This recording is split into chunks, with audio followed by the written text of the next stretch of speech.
ঋষিরা এই পীঠস্থান অপেক্ষা অন্য আর উত্তম পীঠস্থান বলেন নাই। মহাদেব পার্বতীর সহিত এই গুজ্জাদ্বীপে গুজ্জতর কামরূপ মহাপীঠে নিত্য বাস করেন। তিনি এই পীঠে পূজিত হইলে শীঘ্রই প্রসন্ন হন।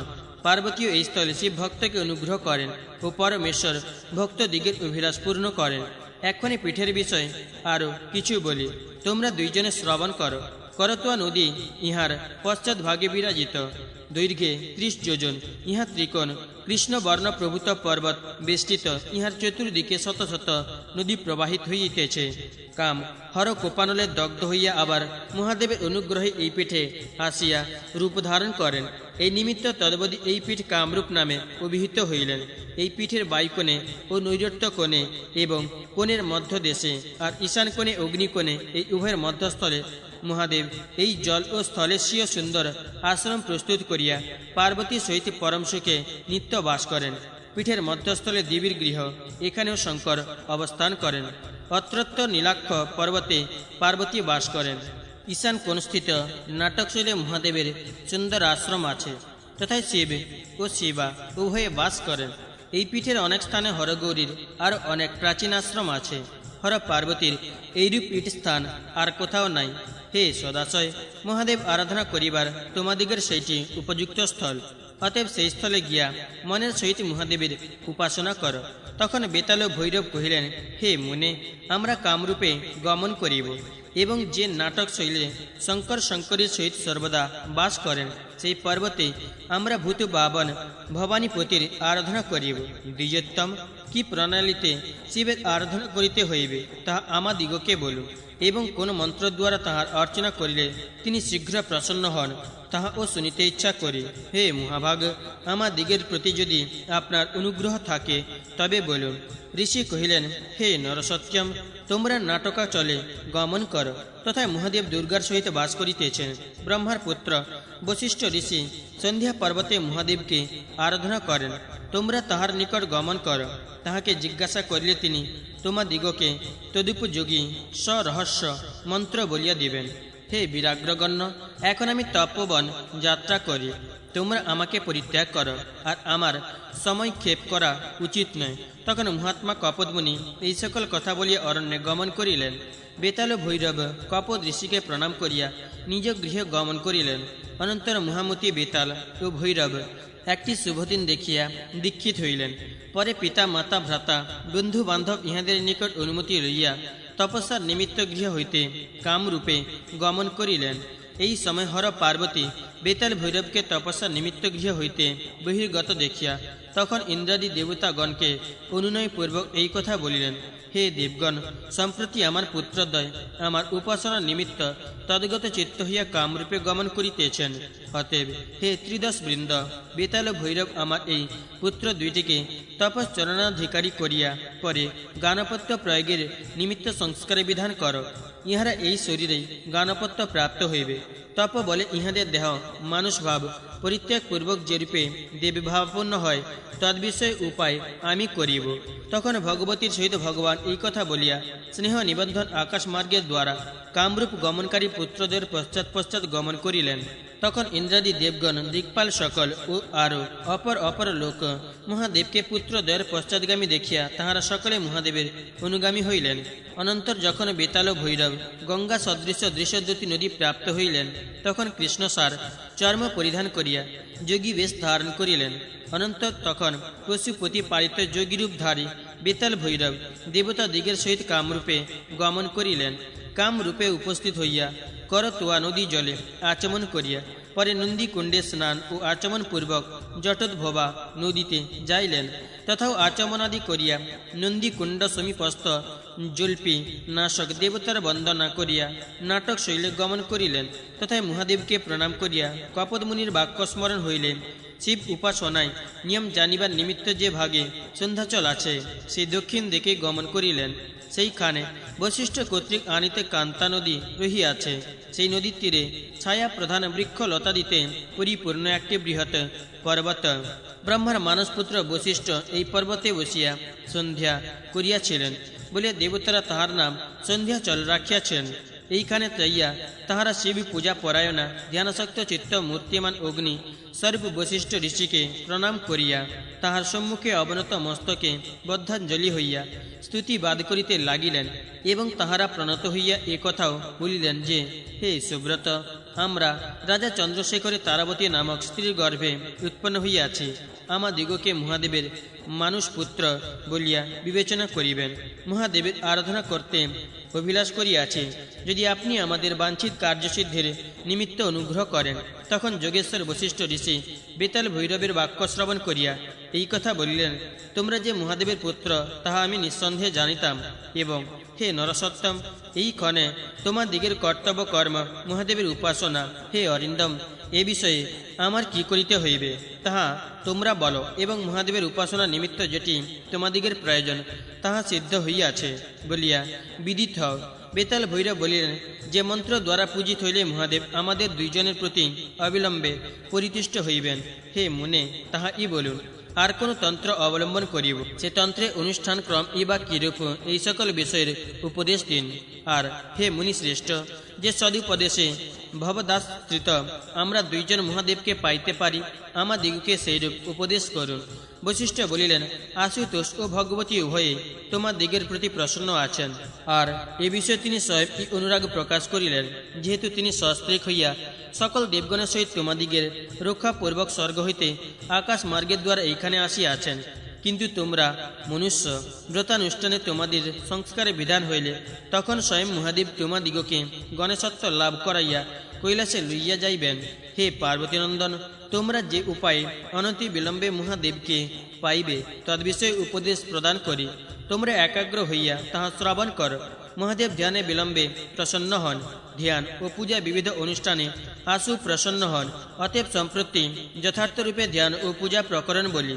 যিনি তেজময়, নিত্য নিরঞ্জন, জ্ঞানসুধা স্বাদক, জগন্ময় চিদানন্দ, ব্রহ্মা ও বিষ্ণু স্বরূপ, বিশ্বরূপ সর্বদা মহাযোগরত, তাহার যতগুলি মূর্তি আছে কোন ব্যক্তি সে সকল বলিতে পারে। কিন্তু যে যে মূর্তিটি এ স্থলে বাস করেন তাহার মধ্যে আমার যে মূর্তিটি বোধগম্য আছে, তোমাদিগের উদ্দেশ্যের বিষয়ে সেই মূর্তিটি ইষ্ট বলিয়া জানি। প্রথম মন্ত্রের বিষয় শ্রবণ কর, পরে ধ্যানের বিষয় বলিব, তাহার পর পূজার পরিপাটি বলিব। হে নরসভ রি ও নয় ছাড়া স্বরবর্ণের সমস্ত দীর্ঘস্বরের সহিতে বিসর্গ ও চন্দ্র বিন্দু যোগ করিয়া পঞ্চাক্ষর মন্ত্র বলা হইয়াছে। এইরূপ ক্রমে অন্যান্য বিষয়ও বলিব। সম্মদ, সন্দোহ, নাদ, গৌরব, প্রাসাদ, নির্দিষ্ট, এই 5 মন্ত্রের এক একটি মন্ত্রদ্বার এক একটি বক্ত্র পূজা করিবে, অথবা মাত্র প্রসাদ মন্ত্রের দ্বারাই মহাদেবকে পূজা করিবে। সম্মদাদি 5টি মন্ত্রের মধ্যে প্রসাদ নাম এই মন্ত্রটি প্রশস্ত। এই মন্ত্রটি মহাদেবের প্রসন্নতা হেতু বীর্যবান হইয়াছে বলিয়াই পূর্ব ঋষিরা ইহার নাম প্রাসাদ রাখিয়াছেন। সেই হেতু সমস্ত মন্ত্রের মধ্যে প্রাসাদ মন্ত্রটির প্রভুর প্রীতিপ্রদ, আর সম্পদ মন্ত্রটি মহাদেবের আনন্দকর জানিবে। আর সম্মোহ মনের অভিলাষ পূরণ করেন বলিয়াই তাহার এইরূপ নাম হইয়াছে। শব্দোচ্চারণে ইষ্টদেব আকৃষ্ট হন, তাহার নাম নাদ, আর গুরুত্ব হেতুর মন্ত্রের নাম হইয়াছে গৌরব। তোমরা এই মন্ত্র দ্বারাই ঈশ্বরের আরাধনা করো। এখন ধ্যান বলি শ্রবণ করো। পঞ্চমুখ মহাকায়, জটা জুটি বিভূষিত, চারু চন্দ্রকলা শোভে, ওহি গণ পরিবেষ্টিত মস্তক, 10 হস্ত, ব্যাঘ্র চর্মধারী বিশ্বপূর্ণ কণ্ঠ, ফণিভূষণ এক একটি বক্ত্রে 3টি নেত্র, অতএব 15 নেত্র শোভে, ষড়জ্যোতিপূর্ণ বৃষ বাহন, হস্তি চর্মাচ্ছাদিত। তাহার 5টি মুখের নাম সদ্যজাত, বামদেব, অঘোর, তৎপুরুষ, ঈশান, এই পঞ্চমুখের স্বরূপ কথন। निर्मल स्फटिक सदृश सद्यजात बामदेव पीतवर्ण अथच सौम्य ओ मनोहर अघोर नीलवर्ण भयजनक दंत विशिष्ट तत्पुरुष रक्तवर्ण देवमूर्ति ओ मनोहर ईशान श्यामवर्ण नित्यशिव रूपे पश्चिम दिके सद्यजात उत्तरे बामदेव दक्षिणे तत्पुरुष सर्वमध्ये ईशान এই রূপে ক্রমে ভক্তির সহিত তাঁকে ধ্যান করিবে। দক্ষিণ দিকের 5 হস্তে শক্তি ত্রিশূল খটাঙ্গ বরদ অভয় এই 5টি রহিয়াছে। বাম দিকের 5 হস্তে অক্ষসূত্র, বীজপুর, ভুজঙ্গ, ডমরু, উৎপল, পদ্ম এই 5টি রহিয়াছে। অনিমাদি অষ্ট ঐশ্বর্যযুক্ত মহাদেবের এইরূপ মূর্তি হৃদয়ে চিন্তা করিবে। ধ্যানকালে জগৎপতি মহাদেবকে এইরূপ চিন্তা করিয়া গণেশাদি দ্বারপাল দিগকে পূজা করিবে। তাহার পর ভূতশুদ্ধি সম্পাদন করিয়া মহাদেবের অষ্টমূর্তি অষ্ট নামের দ্বারা পূজা করিবে। পরে আসন সকলের পূজা করিয়া ভাবাদি অষ্টপুষ্প রচনা পূর্বক তাহাদিগকে যথাস্থানে নিযুক্ত করিবে। নারাজ মুদ্রা দ্বারা তাড়ন করিবে। পরে ধেনু মুদ্রা দ্বারা বিসর্জন করিয়া চন্দ্রেশ্বর বৃদ্ধিতে যথাবিধি নির্মাল্য ধারণ করিবে। হে নরোত্তম, পূর্বোক্ত সম্পদ আদি পঞ্চ মন্ত্র দ্বারা যাবৎ অঙ্গ এক এক করিয়া মার্জন করিবে। তদনন্তর বামা জ্যেষ্ঠা, রৌদ্রী, কালী, কল বিকারিণী, কলা বিকারিণী, বল প্রমথিনী, সর্বভূত দমিনী, মনোমন্থিনী এই অষ্টদেবীকে শম্ভুর প্রীতির নিমিত্ত যথাক্রমে পূজা করিবে। এইরূপে ধ্যান তৎপর হইয়া মহাদেবের পূজা করণান্তর গুরু ও মন্ত্র ধ্যান করিয়া পরে মালা গ্রহণ পূর্বক জপ করিবে। তদ্গত চিত্তে পঞ্চাক্ষর মন্ত্র অথবা মাত্র প্রাসাদ জপ করিলে শীঘ্রই সিদ্ধি লাভ করিতে পারিবে। এখন তোমাদিগকে ধ্যান ও মন্ত্র ও অর্চনাক্রম সকলে বলা হইল। অতএব নাটক শৈলে গমন কর, সেইখানে শঙ্কর আছেন, তাহার আরাধনা কর। বেতাল ভৈরব বলিলেন, হে মুনে, আপনার অনুমতানুসারে এই পঞ্চাক্ষর মন্ত্রই অবলম্বন করিলাম। ইহার দ্বারাই মহাদেবকে ভক্তির সহিত পূজা করিব। হে নৃপ, এই কথা বলিয়া তখন বেতাল ভৈরব বশিষ্ঠ মুনিকে প্রণাম করিয়া তাহার উপদেশক্রমে নাটক শৈলে গমন করিলেন। তথায় চির নির্মল সলিলপূর্ণ প্রফুল্ল কমল কুল বিরাজিত সুদীর্ঘ পরম রমণীয় একটি সরোবর আছে। তাহার তীরে প্রশস্ত অতি মনোহর মহাদেবের এক আশ্রম আছে। হে নারদ শার্দুল, সেইখানে দেবদানব কিঙ্কর প্রথম আদি সর্বদা নৃত্য ও বাদ্য করিতেছেন। ইহা দিগের নৃত্য বাদনাদি হেতুক মহাদেব ও সে স্থলে কৌতুক পর হইয়া নিত্যই নৃত্য করিয়া থাকেন। ইহা দিগের নটন হেতুক সেই আশ্রম নাটক শৈল নামে পরিচিত হইয়াছে। এই নাটক শৈল ছত্রাকার, শঙ্কর প্রিয় ও সুদৃশ্য। তখন বেতাল ভৈরব অনুসন্ধান পূর্বক সরোবরে যাইয়া তথায় মহেশ্বরের মহাশ্রম দেখিতে পাইলেন না। হে নৃপ, তাহার তথায় যাইতে সক্ষম ও হইলেন না।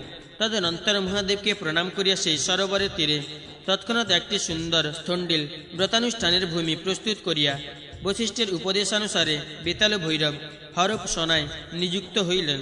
তখন সেই পর্বতে দেবগণ সহিত মহাদেব আপনার পুত্রদ্বয়কে সে উপাসনারত দেখিয়া পার্বতী সহিত নাটকশৈলী আধিক্যতায় বাস করিলেন। নিম্নে সরোবরের তীরে বেতাল ভৈরব তপস্যা করিতে লাগিলেন। ঊর্ধ্বে মহাদেব দেবগণের সহিতে থাকিলেন। সেখানে হরে নিত্যই যে নৃত্য ও মার্দলের শব্দ হইত তাহারা শুনিতে পাইত, কিন্তু তাহা দেখিতে বা সেখানে যাইতে পারিত না। হে ভূমিপে, মহাদেব সকল দেবতা দিগের সহিতে সেই পর্বতে আরূঢ় হইলে। পর্বতটি ইন্দ্রসভার ন্যায় শোভা পাইয়াছিল। পরে মহাদেব ইন্দ্র দিগকে ধ্যান নিযুক্ত দেখিয়া ততক্ষণেই ধ্যান মার্গে সুস্থির হইয়া বসিলেন। হে রাজন, বেতাল ভৈরব যখন পূজা করেন কি যখন গমন করেন বা অবস্থান করেন, সকল সময় হৃদয়ে মহাদেবকে স্মরণ করিতে লাগিলেন। পঞ্চাক্ষর মন্ত্র দ্বারা মহাদেবের পূজা করিতে ইহা দিগের সহস্র বৎসর অতিবাহিত হইয়াছিল। ইহারা উপবাস, ভোজ্য নিয়ম, মহাদেব পরিচিন্তন এই সকল বিষয়ে তৎপর হইয়া তপ বলে বর্ষ সহস্রকে 1 বৎসরের মতন জ্ঞান করিয়াছিলেন। এইরূপে সহস্র বৎসর অতিবাহিত হইলে মহাদেব প্রসন্ন হইয়া স্বয়ং তাহাদিগকে দর্শন দিলেন। তখন বেতাল ভৈরব তাহাকে প্রত্যক্ষ করিয়া সম্মুখ স্থিত ধ্যান গম্যবৃষ ধ্বজকে স্তব করিতে লাগিলেন। তখন সম্মুখে তেজময় সম্যক পরিচিন্তিত হৃদয়স্থিত হর রূপকে দেখিয়া মনে মনে বশিষ্ঠকে পূজা করিলেন। পরে বেতাল ভৈরব বলিতে আরম্ভ করিলেন, পঞ্চবক্ত্র প্রশান্ত শরীর সর্বজ্ঞানময় পরমাত্মা সংসার সাগরে পরিত্রাণকারী মহাদেবকে প্রণাম করি। আপনি পর ও পরমাত্মা এবং পরেশ ও পুরুষোত্তম। আপনি কূটস্থ পরিবর্তনশূন্য জগৎব্যাপী সর্বপ্রধান পরমেশ্বর। আপনি পরমাত্মা, আপনি মহাত্মা, আপনি তত্ত্ব জ্ঞানময় প্রভু। আপনি সাংখ্য যোগের আলয় ও নির্মল এবং গুণত্রয় বিভাগবিত।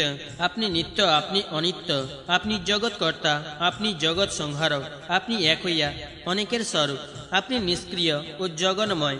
আপনি নির্বিকার, নিরাধার, নিরানন্দ ও সনাতন। আপনি বিষ্ণু, আপনি মহেন্দ্র, আপনি ব্রহ্মা, আপনি জগৎপতি, আপনি সবিশেষ রূপবান, অনিমাদি অষ্ট ঐশ্বর্যযুক্ত, বন্ধন শূন্য, স্বেচ্ছায় ভূমণ্ডলে অবতীর্ণ হইয়াছেন।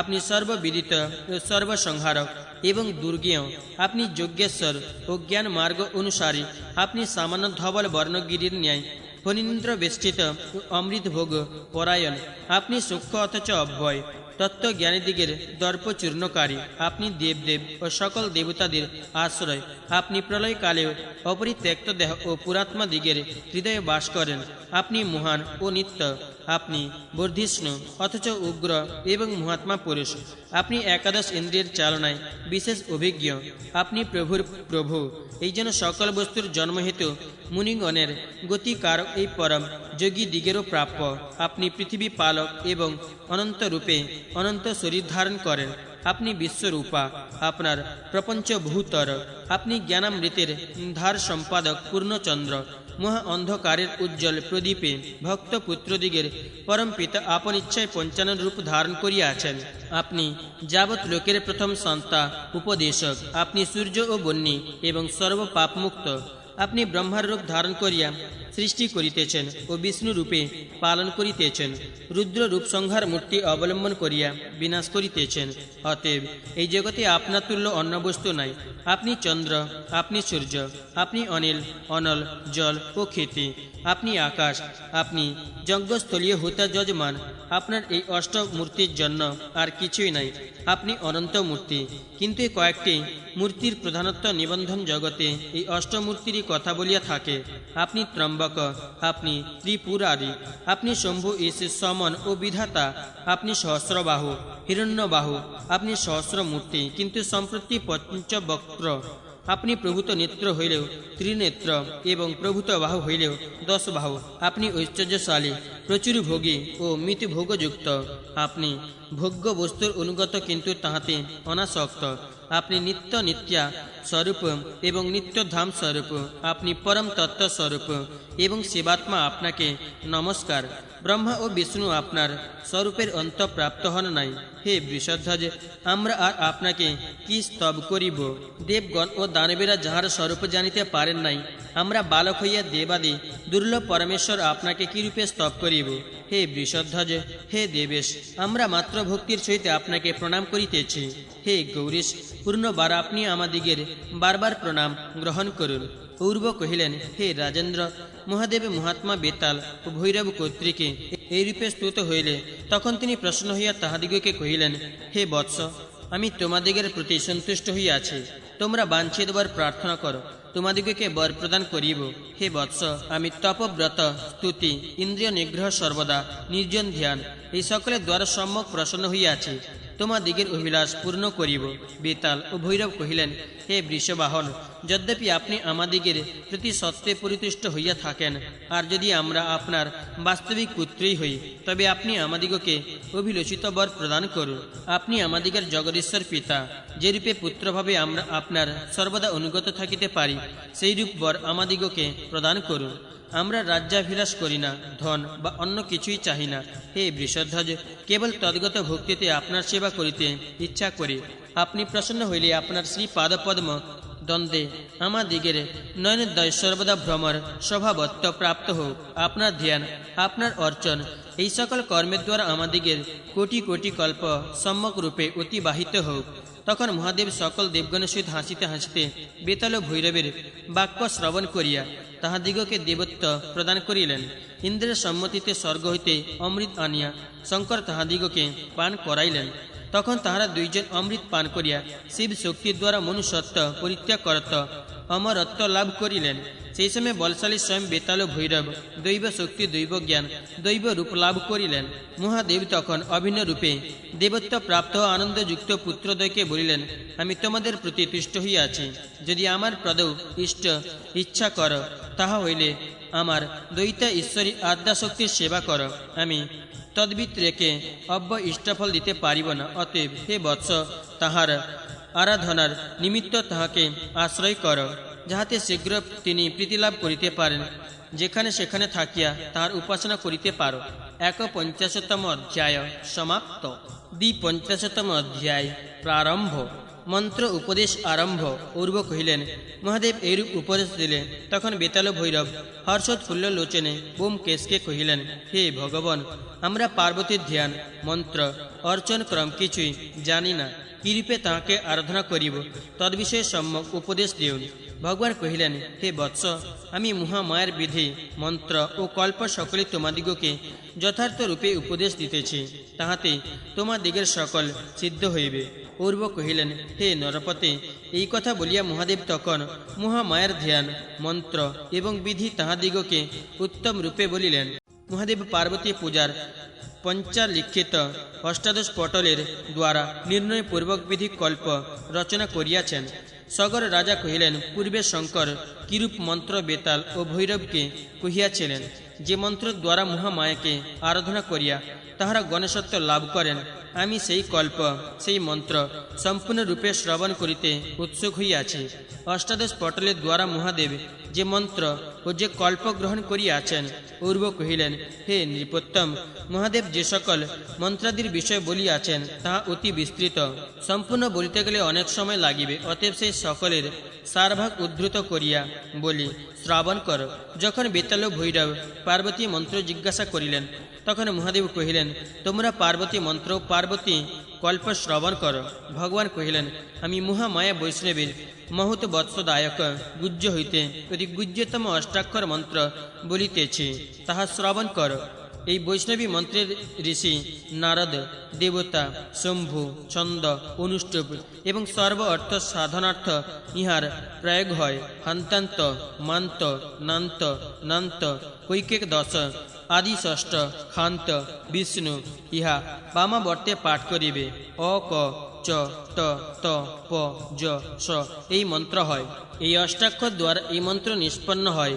উহার রক্ত পদ্ম সদৃশ প্রভা পূর্বে প্রণব উচ্চারণ করিয়া সাধকগণ উহার জপ করিবে। ইহা একটি অতি গুজ্জ মহামন্ত্র। ইহার নাম বৈষ্ণবী মন্ত্র। ইহা কলিবর বিশিষ্ট বলিয়া উহাকে অঙ্গী মন্ত্র বলা হয়। মহাদেবের ঊর্ধ্বমুখে এবং প্রণবের বীজ ইহার বীজ এবং জকার হইতে শক্তি। হে ভৈরব, সজীব মন্ত্র কথিত হইল। এখন পূজার কল্প শ্রবণ কর। তীর্থে, নদীতে, দেব খাতে, গর্তে, প্রস্রবনাদিতে এবং পরকীয় জল ভিন্ন যে কোনো জলাশয়ে প্রথমে স্নান করিবে। স্নানানন্তর আচমন করিয়া শুদ্ধ হইয়া আসনে উপবেশন করিয়া উত্তরাভিমুখে স্থণ্ডিল্যের মার্জনা করিবে। জুং স কীত্যাং এই মন্ত্রে এবং ওম হ্রিং স এই আকাশ পুরাণক মন্ত্র দ্বারা ভূত পরশনের নিমিত্ত হস্তে জলে লইয়া উহা দ্বারা পূজাস্থানের অভ্যুক্ষণ করিবে। অনন্তর সূচি সাধক বামহস্ত দ্বারা স্থণ্ডিল গ্রহণ করিয়া সুবর্ণ শলাকা বা জাঙ্গিক কুশ দ্বারা উহাতে মন্ত্র লিখিবে। ওম বৈষ্ণবে নম এই মন্ত্র অথবা মন্ত্ররাজ অঙ্কিত করিবে। অনন্তর উহার সহিতে সমরেখার একটি মণ্ডল অঙ্কিত করিবে। নিত্য পূজার পঞ্চবর্ণগুণী দ্বারা মণ্ডল অঙ্কিত করিবার আবশ্যক নাই। কাম্য পূজায় বা পুরশ্চরণাদিতে ঐরূপ করিবে। তাহার পর পশ্চিমে এবং তদনন্তর দক্ষিণে রেখা অঙ্কন করিবে। সর্বশেষে পূর্বভাগে রেখা অঙ্কন করিবে। দ্বার এবং দলঙ্কন করিবার এইরূপ ক্রম জানিবে। ওং হ্রিং স এই মন্ত্র দ্বারা মণ্ডলে পূজা করিবে। অনন্তর মণ্ডল হস্ত দ্বারা ধারণ করিয়া পূর্বোক্ত ফট অন্ত দিগন্ধন মন্ত্র দ্বারা যথাক্রমে 10 দিক বন্ধন করিবে এবং স্বহস্ত দ্বারাই দিগবন্ধন করিবে। 8টি জবের দ্বারা একটি অঙ্গুলি হয়। অদীর্ঘ অর্থাৎ বিস্তার ভাগে যোজিত চতুর্বিংশতি অঙ্গুলি দ্বারা একটি হস্ত হয়। এই প্রমাণ হস্তের নিজের এক হস্ত পরিমিত মণ্ডল করিবে। উহাতে বিস্তৃতি পরিমিত পদ্ম এবং অর্ধ বিস্তৃতি পরিমিত কর্ণিকার করিবে। পদ্মের দলগুলিকে পরস্পর সংলগ্ন আয়ত ন্যূনাধিক ভাব শূন্য এবং বর্হি বেষ্টনযুক্ত করিয়া নির্মাণ করিবে। উহার ঠিক মধ্যভাগে ন্যূন বা অধিক ভাগ নহে একটি দ্বার করিবে। সেই মণ্ডলকে বর্তুলাকার রক্তবর্ণ চিন্তা করিবে। যে ব্যক্তি উক্ত লক্ষণহীন একটা কিংভূত কেমাকার রূপ মণ্ডল দেবীর পূজার্থ অঙ্কিত করে, সে পূজার ফল ও নিজের অভিলাষ প্রাপ্ত হয় না। অতএব যথাবিধি মণ্ডল অঙ্কিত করিবে। 52তম অধ্যায় সমাপ্ত। 53তম অধ্যায় প্রারম্ভ। মণ্ডল নির্মাণ আদি। ভগবান কহিলেন, তাহার পর নাম এই মন্ত্র উচ্চারণ পূর্বক অর্ঘ্য পাত্র রাখিবার নিমিত্ত পথ ও দ্বার শূন্য একটি চতুষ্কোণ মণ্ডল নির্মাণ করিয়া ওম হ্রিং শ্রীং এই মন্ত্র দ্বারা স্বীয় আসন পূজা করিবে। তৎপরে ওম ঐং হ্রিং শ্রীং এই মন্ত্র দ্বারা অর্ঘ্য পাত্রটি পূর্ব নির্মিত মণ্ডলে স্থাপিত করিয়া প্রথমে সেই অর্ঘ্য পাত্রটি অর্চন করিবে। পরে এই অর্ঘ্য পাত্রে ঐং হ্রিং হ্রৌং এই মন্ত্র বলিয়া গন্ধপুষ্প জল নিক্ষেপ করিবে। তাহাতে আবার একটি মণ্ডল রচনা করিবে। এই অর্ঘ্য পাত্র পূর্ববৎ একটি মণ্ডল রচনা করিয়া পাত্রটিকে ত্রিভাগ জলের দ্বারা পূর্ণ করিবে। তৎপরে ওই অর্ঘ্য পাত্রস্থ জলে একটি পুষ্প নিক্ষেপ করিবে। তাহার পর হ্রিং এই মন্ত্র দ্বারা স্বীয় আসন পূজা করিবে। ইহার পর সাধক খৌং এই মন্ত্র দ্বারা আত্মাকে পূজা করিয়া গন্ধ পুষ্প দ্বারা আপনার শিরোদেশ অর্চনা করিবে। অতঃপর ওং হ্রিং স এই মন্ত্র দ্বারা হস্ততলস্থিত পুষ্পটিকে দক্ষিণ হস্ত দ্বারা পূজা করিয়া আবার তাহা বাম হস্তের দ্বারা ঘ্রাণ লইয়া সেই পুষ্পটি পূর্ব মন্ত্র দ্বারা ঈশান কোণে নিক্ষেপ করিবে। দুই হস্ত দ্বারা রক্ত পুষ্প গ্রহণ করিয়া পানিতল কচ্ছপাকৃতি করিবে। ইহার পর দহন ও প্লাবনাদি কর্ম কর্তব্য। কচ্ছপাকার হস্ত করিবার প্রণালী বাম হস্তের তর্জনী সহিতে দক্ষিণ হস্তের কনিষ্ঠে যোগ হইবে এবং দক্ষিণ হস্তের তর্জনী সহিতে বামাঙ্গুষ্ঠে যোগ হইবে। দক্ষিণ হস্তের অঙ্গুষ্ঠ উন্নত থাকিবে। বাম হস্তে মধ্যমাদি অঙ্গুলি দক্ষিণ হস্তের ক্রোড়ে ক যোগ করিবে এবং বাম হস্তের তৃতীয় অঙ্গুলির সহিতে দক্ষিণ হস্তের মধ্যম ও অনামিকা নামক দুইটি অঙ্গুলিকে অধমুখ করিয়া যোগ করিবে। তাহার পর দক্ষিণ হস্তের পৃষ্ঠটি কূর্ম পৃষ্ঠের ন্যায় করিবে। পানিতল এইরূপ কচ্ছপ আকারে বদ্ধ হইলে সকল সিদ্ধ প্রদান করে এবং নয়নদয় মুদ্রিত করিয়া ঈশ্বরকে হৃদয়গত করিবে। সাধক ধ্যানকালে শরীর মস্তক ও গ্রীবাদেশ সমান রাখিয়া সুস্থির চিত্তে দাহন প্লাবনান্তে দেবীর ধ্যানে নিযুক্ত হইবে। বায়ুতে অগ্নি জলে বায়ু হৃদয়ের জল নিক্ষিপ্ত করিয়া তখন স্বয়ং হৃদয়কে নিশ্চল করিয়া উহা আকাশে নিক্ষেপ করিবে।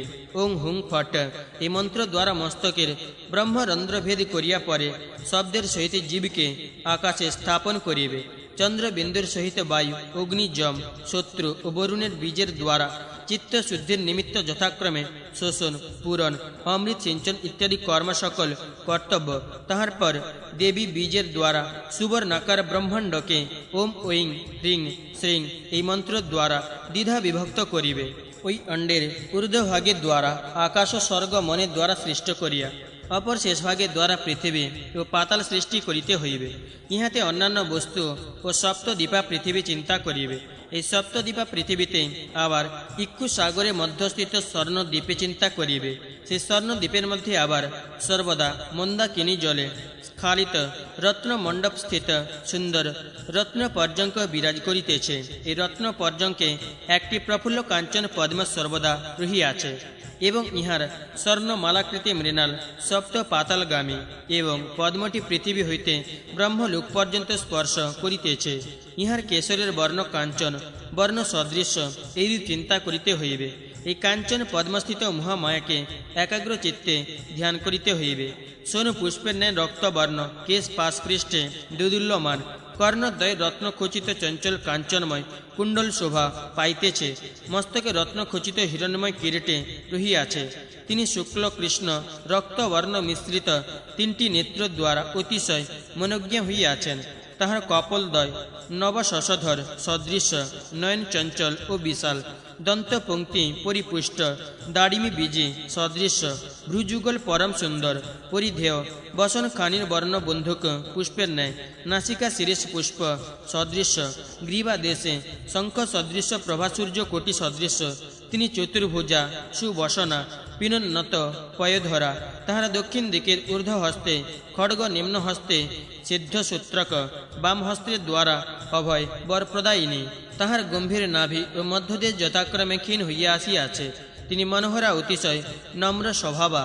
তাহার উরুদ্বয় হস্তিশুণ্ড সদৃশ গুল্ফদ্বয় অতি নিম্ন পাঞ্চি ভাগ অতি সুন্দর। তিনি নিবিড়বদ্ধ পর্যাঙ্কসনে বসিয়া গাত্র দ্বারা একটি রত্নস্তম্ভ অবলম্বন করিয়া আছেন। তুমি কি অভিলাষ কর? এইরূপ বাক্য যেন সকলকে বারবার বলিতেছেন। সম্মুখ স্থিত নিজ বাহন সিংহটিকে দেখিতেছেন।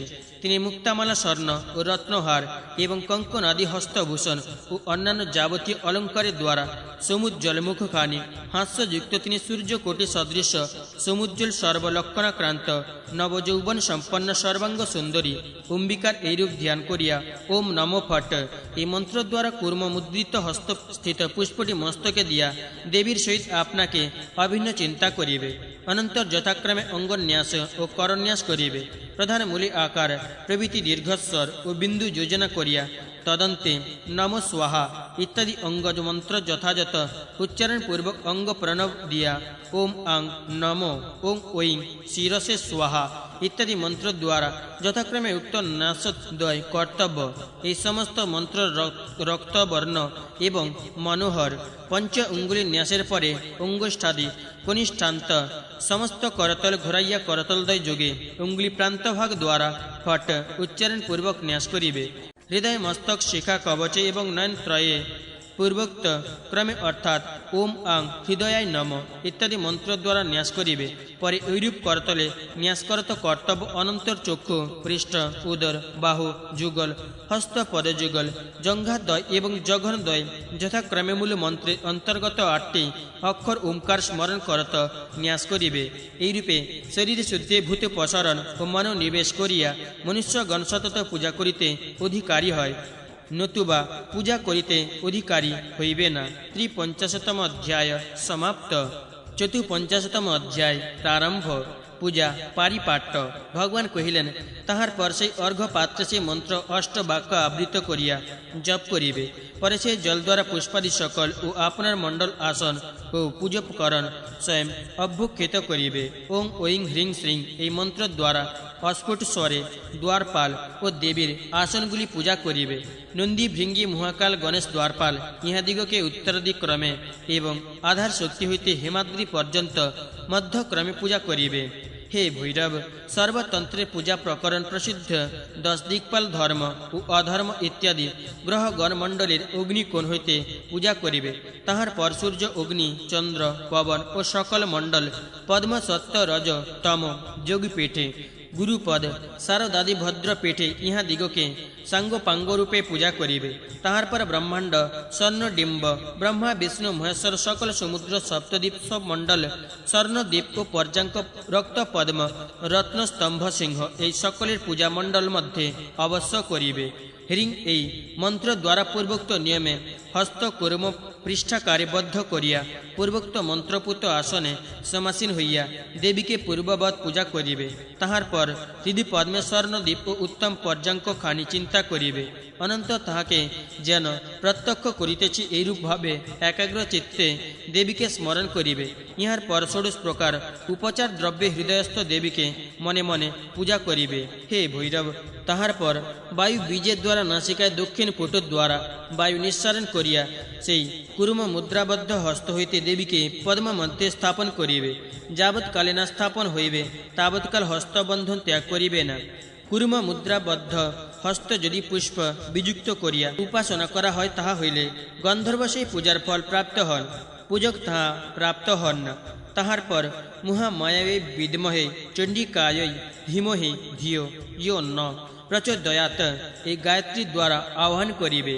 তাহার পর ওং হ্রিং শ্রীং নম এই কথা বলিয়া লক্ষণক্রান্ত স্নানী দ্বয়ক প্রদান করিবে। মূল মন্ত্র দ্বারা গন্ধ পুষ্প ধূপ দীপে পায়স মোদক শর্করা গুড় দধি ক্ষীর ঘৃত নানাবিধ ফল রক্ত পুষ্প মালা সুবর্ণ রজত অতি উত্তম নৈবেদ্য দেবীর আনন্দজনক পক্ষ নাগরঙ্গ ফল বহু কুষ্মাণ্ড ফল হরিতকি ফল নাগরঙ্গ মেখলা বালক প্রিয় আর দ্রব্য সকল নারিকেল জল এইগুলি দেবীকে যত্নপূর্বক প্রদান করিবে।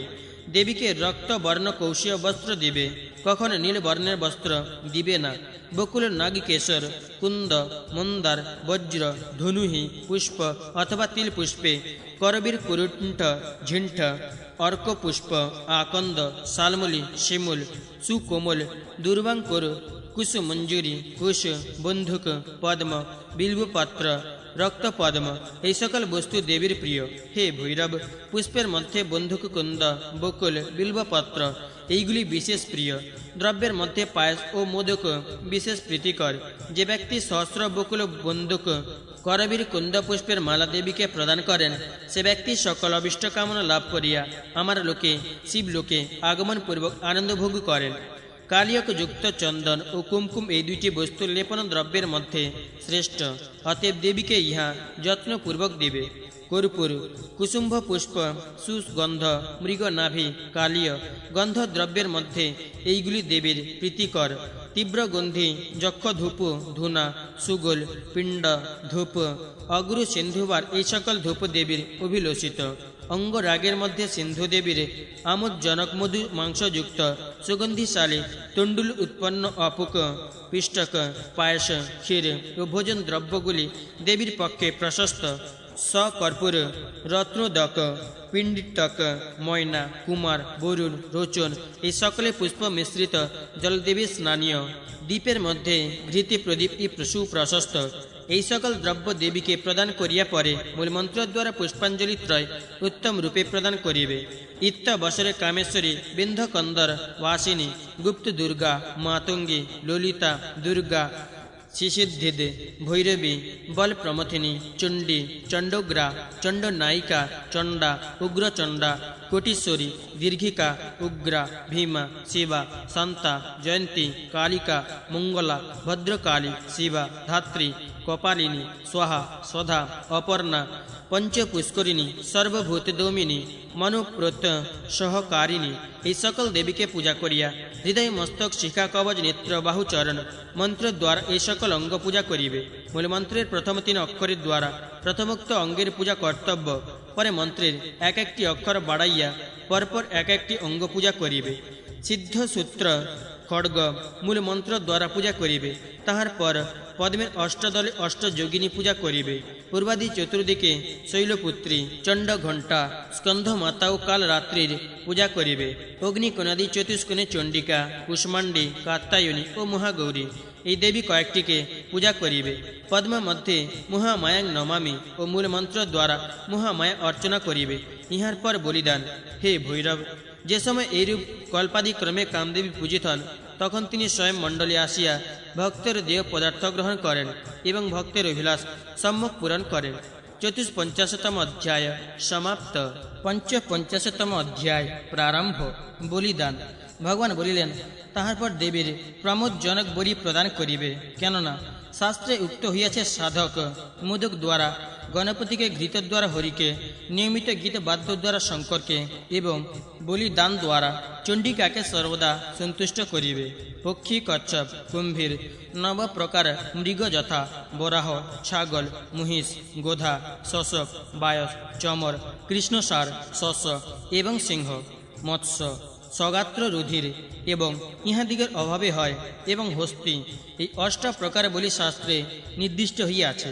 ছাগল, সরব এবং মনুষ্য ইহারা যথাক্রমে বলি, মহাবলি এবং অতি বলি নামে প্রসিদ্ধ। পুষ্প, চন্দন এবং বন্দন দ্বারা বলিকে স্থাপিত করিয়া সাধক বারংবার বলিদানোক্ত মন্ত্র দ্বারা দেবীর পূজা করিবে। সাধক স্বয়ং উত্তরাভিমুখ হইয়া এবং বলিকে পূর্বমুখ স্থাপিত করিয়া তাহার দিকে দৃষ্টিপাত করত বক্ষমান মন্ত্র পাঠ করিবে। তুমি শ্রেষ্ঠ জীবে আমার ভাগ্যে বলিরূপে উপস্থিত হইয়াছ। অতএব সর্বস্বরূপ বলি রূপে তোমাকে আমি ভক্তিপূর্বক প্রণাম করি।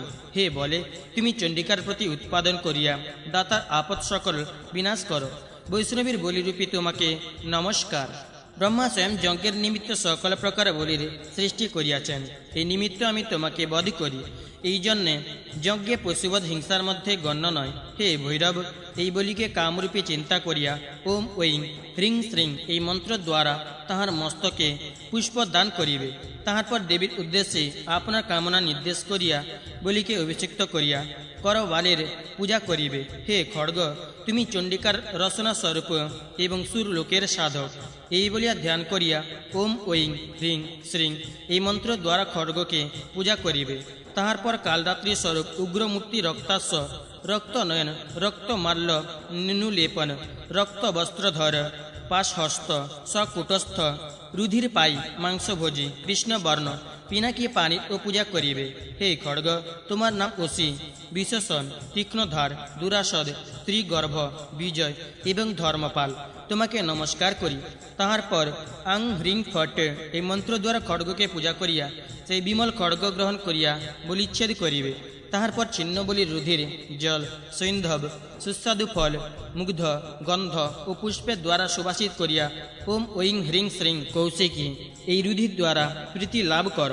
এই মন্ত্র বলিয়া যথাস্থানে রুধির নিক্ষেপ করিয়া ছিন্ন মস্তকের উপর প্রদীপ জ্বালাইয়া রাখিবে। এইরূপে সাধক বলির পূর্ণফল প্রাপ্ত হইবে। কোনো বিষয় ন্যূনতা হইলে ফলেরও ন্যূনতা হয় এবং বিপর্যয় হইলে কর্ম একেবারে নিষ্ফল হয়। হে বেতাল ও ভৈরব, দুর্গা সকল প্রকার বলিদানে এই একই বিধি জানিবে এবং পণ্ডিতগণ ইহারাই অনুষ্ঠান করিবেন। তাহার পর পর্বের মত ধ্যান তৎপর হইয়া জপ আরম্ভ করিবে। হস্তে মালা গ্রহণ করিয়া মনে মনে দুর্গা দেবীর চিন্তা করিবে। গুরু বর্ণাদি যেরূপ হইবে সেরূপে গুরুকে মস্তকে চিন্তা করিবে। কণ্ঠে পীতে বর্ণ হিরণময় মন্ত্রের ধ্যান করিবে। হৃদয়ে মহামায়ার ধ্যান করিবে এবং আপনাকে গুরুপদে বিলীন বিবেচনা করিবে। তারপর সুষুম্না পথ দিয়া গুরু মন্ত্র আত্মা এবং দেবীর একতা চিন্তা করিবে। তাহার পর তত্ত্বস্বরূপ একটি ষটচক্রকে আশ্রয় করিবে। বিচক্ষণ সাধক ওই ষটচক্রেও ক্ষণকাল মহামায়ার ধ্যান করিয়া মূলমন্ত্র আদি ষোড়শ চক্রে আশ্রয় করিবে। আদি ষোড়শ চক্র স্থিত সাধক দিগের আনন্দকারিণী দেবীকে চিন্তা করিয়া সাধক জপ কর্ম আরম্ভ করিবে। ব্রুর উপরি ভাগে নাড়িত্রয়ের প্রান্ত ভাগে বলিয়া প্রসিদ্ধ। সেই প্রান্ত ভাগ ত্রিপথ, ষটকোণ এবং চতুরা অঙ্গুল পরিমিত রক্তচন্দন যজ্ঞজ্ঞ ব্যক্তিগণ এই স্থানকে আজ্ঞাচক্র বলিয়া অভিহিত করেন। মনুষ্য দিগের কণ্ঠে সুষুম্না, ইড়া ও পিঙ্গলা এই নাড়িত্রয়ের ষডঙ্গু লিপি নির্মিত ষটকোণ একটি বেষ্টন আছে। উহাও একটি ষটচক্র উহা কণ্ঠের মধ্যস্থিত এবং শুক্ল বর্ণ। হৃদয়ে তিনটি নাড়ি একত্র মিলন হইয়াছে। ওই স্থান সপ্তাঙ্গুল প্রমাণ এবং ষোড়শার নামে বিখ্যাত। যোগজ্ঞ পণ্ডিতগণ ওই আদি ষোড়শ চক্রকে পীতবর্ণ বলিয়া নির্দেশ করেন। যেহেতু ধ্যান, মন্ত্র চিন্তন এবং জপের হৃদয় আদ্যস্থান, এই নিমিত্ত হৃদয় আদি নামে অভিহিত হয়। জপের প্রথমে জল দ্বারা যত্নপূর্বক মালা ধৌত করিয়া মণ্ডলের মধ্যে অথবা বাম হস্তে রক্ষা করিয়া তাহার পূজা করিবে। হে মালে, তুমি মহামায়া সর্বশক্তি স্বরূপা, তোমাতে চতুর্বর্গ ন্যস্ত হইয়াছে, তুমি আমার সিদ্ধিপ্রদা হও। হে ভৈরব, এইরূপে মালার পূজা করিয়া দক্ষিণ হস্তে তর্জনী ত্যাগ করিয়া অনামিকা ও কনিষ্ঠার সহিত মিলিত মধ্যমার মধ্যভাগে ওই মালা গ্রহণ করিয়া সেই স্থানে মালা ধারণ করিয়া এক একটি বীজ স্পর্শ করিয়া জপ করিবে। প্রতিবার ধীরে ধীরে মন্ত্রপাঠ করিবে। অষ্টচারিত করিবে না। মালার এক একটি বীজ গণনা করিয়া জপ করিবে। একদা উভয় বীজ স্পর্শ করিবে না। হে ভৈরব, পূর্ব জপে প্রযুক্ত অঙ্গুষ্ঠের অগ্রভাগ দ্বারা পূর্ণ বীজ জপ করত পুরো বীজে স্পর্শ করিবে না। ওইরূপ করিলে তাহার সেই জপ নিষ্ফল হইবে। যে ব্যক্তি মালাকে হৃদয়ের সন্নিহিত করিয়া দক্ষিণ হস্ত দ্বারা ধারণপূর্বক দেবীকে চিন্তা করত জপ করে, তাহাকে পাপ স্পর্শ করে না। স্ফটিক, ইন্দ্রাক্ষ, রুদ্রাক্ষ, পুত্রঞ্জীবে, সমুদ্ভব বীজে, সুবর্ণ, মণি, প্রবাল অথবা পদ্মের বীজ ইহার একতরের দ্বারা দেবীর পরম প্রীতিকর অক্ষমালা নির্মাণ করিবে। কুশ গ্রন্থিযুক্ত হস্ত দ্বারা সর্বদা অনুচ্চস্বরে জপ করিবে। সমুদয় মালা বীজের মধ্যে রুদ্রাক্ষ আমার প্রিয় অপেক্ষাও প্রিয়, যেহেতু রুদ্রের প্রতি উৎপাদন করে, এই জন্য উহার নাম রুদ্রাক্ষ। প্রবালে অষ্টাবিংশতি বা পঞ্চাংশ বীজ দ্বারা মালা রচনা করিবে। ইহা অপেক্ষা অধিকে বা ন্যূন সংখ্যা দ্বারা করিবে না। রুদ্রাক্ষ, ইন্দ্রাক্ষ বা স্ফটিক দ্বারা যদি জপ মালা প্রস্তুত করে, তাহা হইলে উহার মধ্যে পুত্রঞ্জীবাদি অন্য কিছু মিশ্রিত করিবে না। জপ কর্মে মালার মধ্যে যদি অন্য কিছু মিশ্রিত করে, তাহা হইলে প্রিয়ঙ্করী দেবী তাহাকে কাম বা মোক্ষ দান করেন না। সে জন্মান্তরে বেদাঙ্গ পারগ হইয়া জন্মগ্রহণ করে, কিন্তু পরে পাপকর্ম বশে চণ্ডাল দিগের সহিত মিশ্রভাব প্রাপ্ত হয়। মালার মূলে একটি পূর্বাপেক্ষা স্থূল বীজে গ্রন্থন করিবে। তাহার পর ক্রমশ অপেক্ষাকৃত কৃষে বীজের বিন্যাস করিবে। এইরূপ ক্রমে মালা নির্মাণ করিবে, যাহাতে সেটি একটি সর্পাকারে পরিণত হয়। প্রতি বীজ যথাস্থিত ব্রহ্ম গ্রন্থি যুক্ত করিবে। গ্রন্থি শূন্য দৃঢ় রজ্জু যুক্ত করিবে। যে গ্রন্থির মধ্যদেশে ত্রিড়াবৃত্তি, অন্তর্দেশে অর্ধাবৃত্তি এবং দক্ষিণাবর্ত হয়, তাহার নাম ব্রহ্মগ্রন্থি। মালা স্বয়ং যোজিত করিবে। মন্ত্র উচ্চারণ না করিয়া যোজনা করিবে না। এইরূপ দৃঢ় সূত্রে যোজনা করিবে, যাহাতে জপ করিতে ত্রুটিত না হয়। এইরূপ দৃঢ় করিয়া মালা ধরিবে, যাহাতে জপ করিতে করিতে হস্ত হইতে চ্যুত না হয়। মালা হস্ত হইতে চ্যুত হইলে বিঘ্ন হয় এবং ছিন্ন হইলে মরণ হয়। আমার কথানুসারে যে ব্যক্তি মালা প্রস্তুত করে এবং জপ করে তাহার অভিস্পৃতি সিদ্ধ হয়। কোনো বিষয়হীন হইলে বিপরীত ফল হয়। অন্য সময়ে অভীষ্ট দেবকে স্মরণ করিয়া মালা জপ করিবে। পূর্বে যেরূপ উপদেশ করা গেল সাধক তদনুসারে জপ করিবে, কখনো অন্যরূপ করিবে না। যথাশক্তি সংখ্যাপূর্বক যত্ন করিয়া জপ করিবে। সংখ্যাহীন জপ নিষ্ফল হয়। জল সমাপন করিয়া মালা শিরদেশে অথবা উচ্চ স্থানে স্থাপন করিবে। তাহার পর আপনার মনোগত ভাব নিবেদন করিয়া স্তুতি পাঠ করিবে। স্তুতি একটি মহামন্ত্র, সর্বকর্মের সাধক। হে মহাভাগদয়, তোমাদের দুইজনকে সেই সর্ব সিদ্ধিপ্রদায়ক স্তুতির কথা বলিতেছি। হে সর্বমঙ্গল মঙ্গলে শিবে, হে সর্বার্থ সাধিকে, হে শরণ্যে ত্রম্বকে গৌরবর্ণে নারায়ণী, তোমাকে নমস্কার করি। সাধক এই স্তুতি পাঠ করত সপ্তবার প্রদক্ষিণ করিবে। তাহার পর ঐং হ্রিং শ্রিং এই মন্ত্র দ্বারা 5 বার প্রাণায়াম করিবে, অথবা অন্য কার্যের পরে আপনার ইচ্ছায় অধিকবার ও প্রাণায়াম করিতে পারে। তাহার পর যোনি মুদ্রা দেখাইয়া বিসর্জন করিবে। 2টি হস্ততল বিস্তার করিয়া ঊর্ধ্ব দিকে অঞ্জলি করিবে। 2 কনিষ্ঠার অগ্রভাগে 2টি অঙ্গুষ্ঠের অগ্র সংযোজিত করিবে। বাম হস্তের অনামিকার সম্মুখে তাহার কনিষ্ঠার বিন্যাস করিবে। এইরূপ দক্ষিণ হস্তের অনামিকার সম্মুখ ভাগে তাহার কনিষ্ঠার বিন্যাস করিবে। 2 হস্তের 2টি তর্জনী অগ্রভাগ কনিষ্ঠার অগ্রভাগের সহিতে যুক্ত করিবে। এইরূপ করিলে একটি যোনি মুদ্রা হইবে। এই যোনি মুদ্রা দেবীর অতিশয় প্রীতি করি। সাধক প্রতিমার সম্মুখে 3 বার যোনি মুদ্রা প্রদর্শন করাইবে। এই মুদ্রা মস্তকে স্থাপিত করিয়া পরে মণ্ডলী অগ্রভাগে স্থাপন করিবে। তাহার পর জলেই হোক অথবা বৃক্ষমূলেই হোক নির্মাল্যের বিন্যাস করিবে। এইরূপ বিধানে যে মনুষ্য সেই মঙ্গলদায়িনী দেবীর পূজা করে সে সর্বপ্রকার বাঞ্ছিত ফল প্রাপ্ত হয়। সাধক প্রথমে অর্ধলক্ষ জপ করিয়া বিশেষ নৈবেদ্য দান করিয়া পুনশ্চরণ করিবে। শুক্লপক্ষে অষ্টমী দিবস উপবাস করিয়া মণ্ডল তুল্য একটি কুণ্ড করিবে। নবমী দিবস পঞ্চবর্ণের গুঁড়ি দিয়া পিতা এবং গুরুকে নিকটে রাখিয়া পূর্বের ন্যায় একটি মণ্ডল করিবে। পূর্বোক্ত বিধানে চণ্ডিকা দেবীর পূজা করিয়া বিল্বপত্র সহিত তিলের দ্বারা অষ্টোত্তর শতবার হোম করিয়া 3 সহস্রবার জপ করিবে। নৈবেদ্য গন্ধ পুষ্প প্রিয় বস্ত্র পূর্বোক্ত অন্যান্য বস্তু এবং পায়েস দেবীকে দান করিবে। পূজার অবসানে ত্রিজাতীয় 3টি বলি প্রদান করিবে। তাহার পর সিন্দুর স্বর্ণ রত্নাদি স্ত্রীদিগের ভূষণ সকল এবং শক্তি অনুসারে গুড়ি পরিমাণে পুষ্পমালা প্রদান করিবে। নবমী দিবসশালী অন্ন সহিত মহাসত্য ব্যঞ্জনযুক্ত দ্রব্য এবং সন্ধ্যাকালে ঘৃতের সহিত বলি দেবীকে দান করিবে। গুরুকে সুবর্ণ গাভী এবং তিল দক্ষিণা দান করিবে। অভিশপ্ত অপুত্র নিন্দনীয় ক্রিয়াহীন অকল্পজ্ঞ বামন গুরু নিন্দক এবং সর্বদা মৎসরযুক্ত এইরূপ গুরুর নিকট মন্ত্র গ্রহণ করিবে না। গুরু মন্ত্রের মূল, যেহেতু মূল শুদ্ধ হইলে তৎসম্বন্ধী অঙ্গ সকল সফল হয়। এই নিমিত্ত তাহাকে যত্নপূর্বক পরীক্ষা করিবে। শাস্ত্রে কোনো একটি ভালো মন্ত্র দেখিয়া তাহা স্বার্থ দ্বারা ক্রোধ প্রদর্শন পূর্বক মোহ উৎপাদন করিয়া সম্পত্তির লোভ দেখাইয়া অথবা ছলনাপূর্বক গুরুর মুখ হইতে গ্রহণ করিবে না। সেই মন্ত্র চৌর্যরূপ না পাপে মনুষ্য মন্বন্তর ত্রয় নরকে বাস করিয়া পাপজনিতে জন্মগ্রহণ করে।